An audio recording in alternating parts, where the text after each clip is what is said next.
Please? Okay. You will need to have a witness. We cannot supply one for $100. $100 hairs? It's a lot of doll hairs. Come again? Do dolls come with that many hairs? Doll hairs, doll hairs. Doll hairs? Yeah. Yeah, he likes that. Yeah. Oh, I never heard that one. 这里有什么 try 的货 You like sushi, Chinese man? 那个是 Japanese El Torito，我们 Chinese 不吃那个 shit。 How the fuck am I supposed to know what kind of ease you is, you slanty-eyed fuck?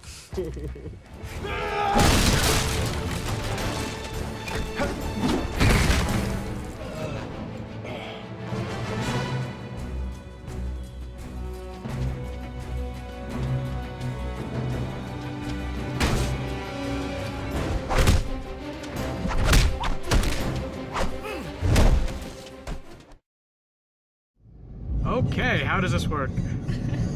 Hi, everybody! Hi! So we're going to LA right now to ask people questions about our project. I can't hear the GPS! So we're gonna go on the freeway, take a right turn. Okay. We'll get back to you in a minute.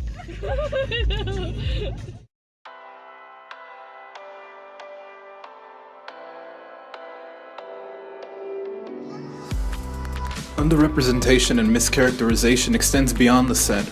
From the comprehensive Annenberg Report on Diversity, a study published February 22, 2016 by USC Annenberg, out of 407 directors evaluated, 87% were white and only 13% were from underrepresented racial/ethnic groups. Only 2 of the 53 directors in film and television digital series were black women. The numbers get even worse for the marginalized LGBT community. Only 2% of all speaking characters from across 414 movies, television shows, and digital series evaluated were considered LGBT. Only 7 transgender characters appeared across 414 stories evaluated. Laura Santon and Megan Critter write in a 2015 article that of the top 100 films of 2014, almost 3/4 of the characters were white, with only 17 of the top movies having non-white leads or co-lead actors. Another writer, Scott Collins, further elaborates in his 2016 article More Diversity in Film and TV that minorities currently make up 38% of the US populace and are set to become the majority within the next couple of decades.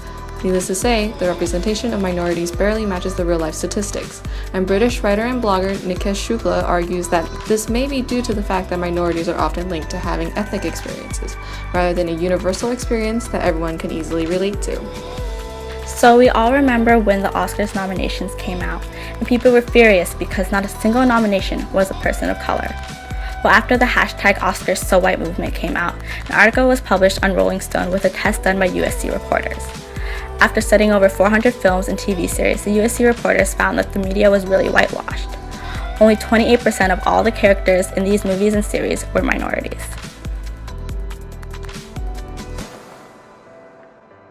Alright, we're in the highlight of LA. What do we love about LA, guys? Traffic! Traffic! Oh, crash? No, wait, what? I have both hands on the wheel. Anywho, since we're stuck in traffic, we've got a couple of minutes, so let's talk about our topic, guys. So, minorities in film. I don't think there are a lot of people out there nowadays that are doing, well, no, there are a lot more minorities now in Yeah, but then film. there's like a certain stereotype that they have to play to be in the film. Anyways, there's like this one actress and she had an interview. And so she was talking about roles that she had to audition for.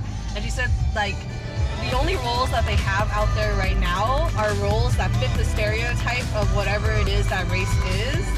And that, like, to actually get those roles and act it out in itself is kind of getting the minorities those roles that could be given to other or given to races that, you know, we normally typically see in movies.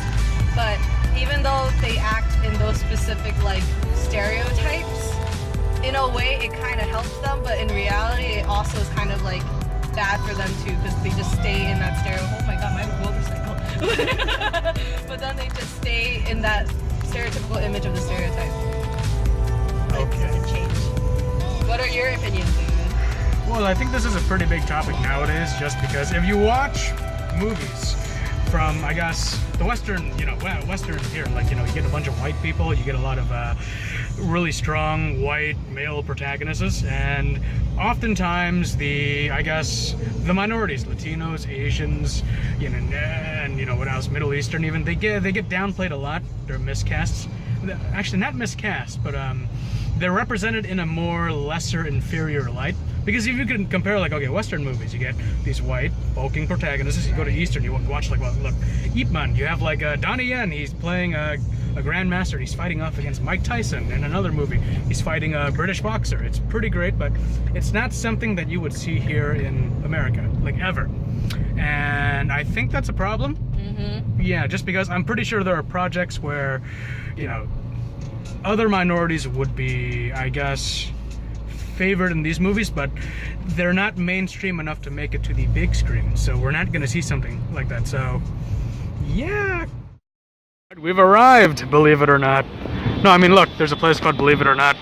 I'm going to cry, I swear. So we had originally planned to go into Hollywood to interview people, but it seems that people in Hollywood don't like to talk or answer questions. Anywho, the following is an interview with our non-profit organization. Please enjoy.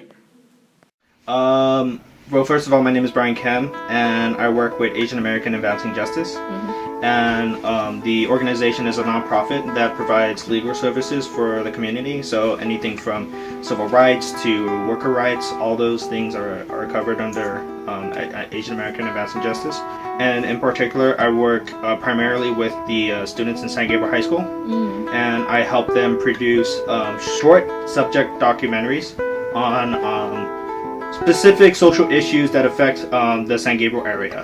In your personal opinion, have you noticed anything specific about media and how other cultures are represented in it, or? With going through college and in a sense, going through kind of like the diversity courses, I've kind of picked up on things of race and television and film.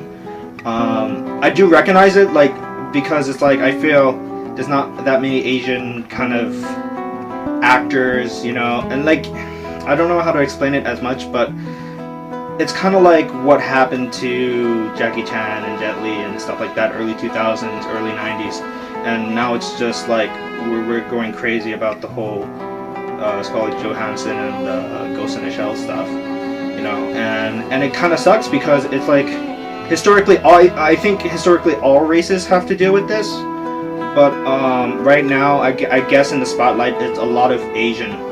Well, ever since the whole Ghost in the Shell thing, it brings a spotlight to the whole Asian conversation on media right now.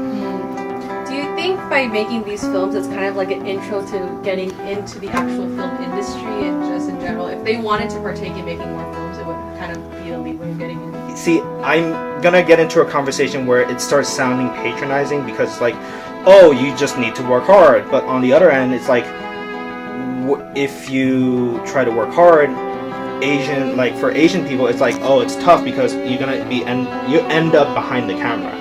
You're never going to be in front of the camera if you want to be.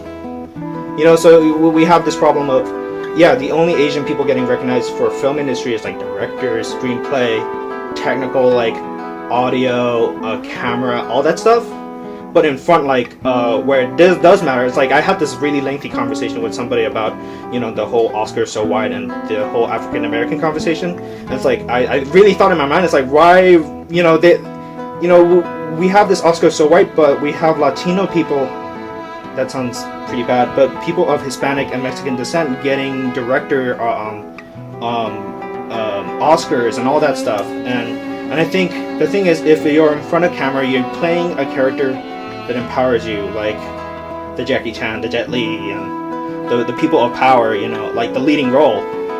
And it really helps the community, and I think that's just kind of the point, getting recognized for being a character that is strong just because for the sake of being strong, and not being awarded because they're playing like that servant character, if you know what I mean. I do. Okay.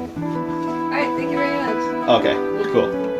I thought we could get going. We probably could have. Yeah. Actually, my phone only has like 5 minutes of space left. So yeah, thank you. We good.